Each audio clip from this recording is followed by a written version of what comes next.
नमस्कार दोस्तों। क्या भारत अब पांचवीं ही नहीं बल्कि छठी पीढ़ी की फाइटर टेक्नोलॉजी की दौड़ में भी बड़ा दांव खेलने जा रहा है? क्या पाकिस्तान के 2019 वाले दावों पर अब नई गवाही से मुहर लग गई है?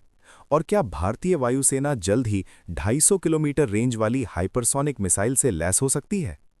नमस्कार दोस्तों, आज के इस वीडियो में हम बात करेंगे इस हफ्ते की टॉप डिफेंस अपडेट्स की, जहां कूटनीति, आतंकवाद के खिलाफ कार्रवाई और भविष्य की एयर पावर तीनों मोर्चों पर भारत ने बड़े संकेत दिए हैं। सबसे पहले रणनीतिक साझेदारी की बात। प्रधानमंत्री नरेंद्र मोदी और ब्राजील के राष्ट्रपति के बीच हुई वार्ता के बाद भारत और ब्राजील ने 2030 तक द्विपक्षीय व्यापार को $30 बिलियन तक ले जाने का लक्ष्य तय किया है। ये सिर्फ व्यापार नहीं बल्कि ग्लोबल साउथ में भारत की बढ़ती आर्थिक और रणनीतिक भूमिका का संकेत है।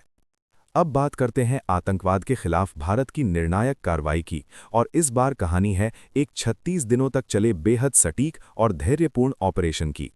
जम्मू कश्मीर के किश्तवाड़ में भारतीय सेना ने खुफिया जानकारी के आधार पर एक बड़ा ऑपरेशन लॉन्च किया, ऑपरेशन तराशी 1। 18 जनवरी से 22 फरवरी 2026 तक चले इस ऑपरेशन में सुरक्षा बलों ने 3 पाकिस्तानी आतंकियों को ढेर कर दिया। इनमें सबसे बड़ा नाम था प्रतिबंधित आतंकी संगठन जैश-ए-मोहम्मद का कमांडर सैफुल्ला, जिसे भारतीय सेना लंबे समय से तलाश रही थी। ये कोई सामान्य मुठभेड़ नहीं थी, ये एक सुनियोजित बहु एजेंसी ऑपरेशन था। इसमें शामिल थे भारतीय सेना की 2 para special forces, 11 Rashtriya rifles, Jammu Kashmir police की special operations group, central reserve police force और counter intelligence force Delta, White Knight Corps. घने जंगलों, कठिन मौसम और चुनौतीपूर्ण भूभाग के बीच ये ऑपरेशन अंजाम तक पहुंचा।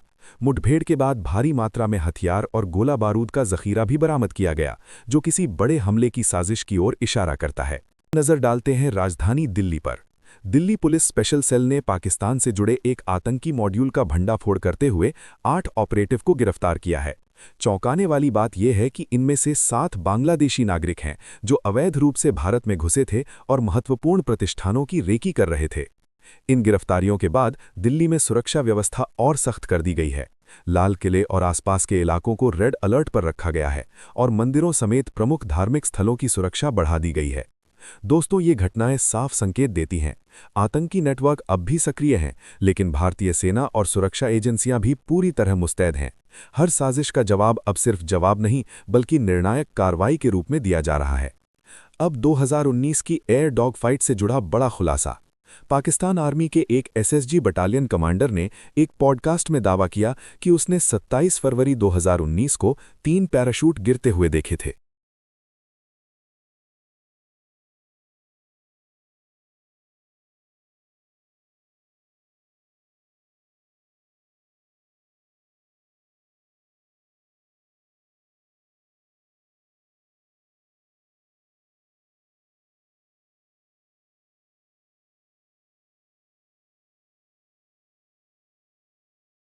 अब आते हैं हाईटेक डिफेंस अपडेट्स पर।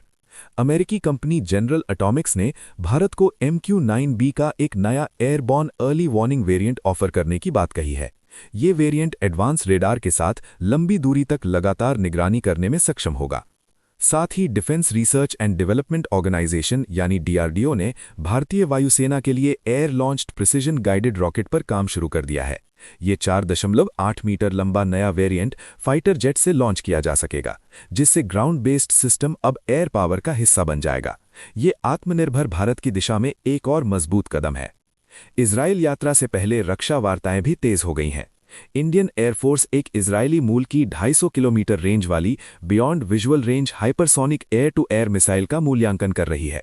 चर्चा इस दिशा में है कि पहले इसे सीधे खरीदा जाए और बाद में राफेल एडवांस डिफेंस सिस्टम्स के साथ मिलकर भारत में इसका लोकल प्रोडक्शन किया जाए।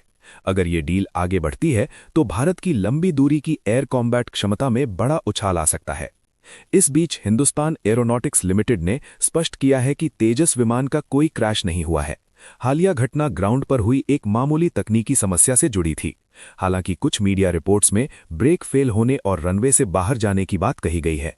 भारतीय वायुसेना ने एहतियातन पूरे बेड़े को ग्राउंड कर दिया है सेफ्टी चेक के लिए। सबसे बड़ी खबर फाइटर जेट से जुड़ी है। 114 रफेल जेट्स की डील क्लियर होने के बाद अब भारतीय वायुसेना रूस से लगभग $7 बिलियन की संभावित डील में 40 Su-57 Me-1 stealth fighter jet खरीदने पर विचार कर रही है। तकनीकी बातचीत एडवांस स्टेज पर बताई जा रही है। इसका मकसद है तेजी से 5वीं पीढ़ी की क्षमता को बढ़ाना और स्क्वाड्रन की कमी को पूरा करना। और यही नहीं, रिपोर्ट्स के मुताबिक भारत फ्रांस और जर्मनी के साथ मिलकर फ्यूचर कॉम्बैट एयर सिस्टम यानी FCAS जैसे छठी पीढ़ी के प्रोग्राम में भी भागीदारी पर विचार कर रहा है। वायुसेना प्रमुख ने भी कहा है कि छठी पीढ़ी की टेक्नोलॉजी अकेले विकसित करना बेहद महंगा और रिस्की हो सकता है, इसलिए भरोसेमंद अंतर्राष्ट्रीय सहयोग जरूरी है। दोस्तों, इस हफ्ते की ये सभी अपडेट्स एक साफ मैसेज देती हैं। भारत सिर्फ अपनी सीमाओं की रक्षा नहीं कर रहा, बल्कि भविष्य की युद्ध टेक्नोलॉजी के लिए भी तेजी से तैयारी कर रहा है।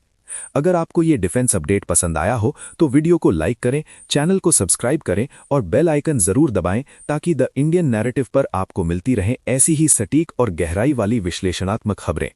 कमेंट में जरूर बताएं, क्या भारत को Su-57 लेना चाहिए या सीधे 6th जनरेशन प्रोग्राम पर फोकस करना चाहिए। मैं हूं आपका दोस्त और मिलते हैं अगले वीडियो में एक और बड़े विश्लेषण के साथ। जय हिंद।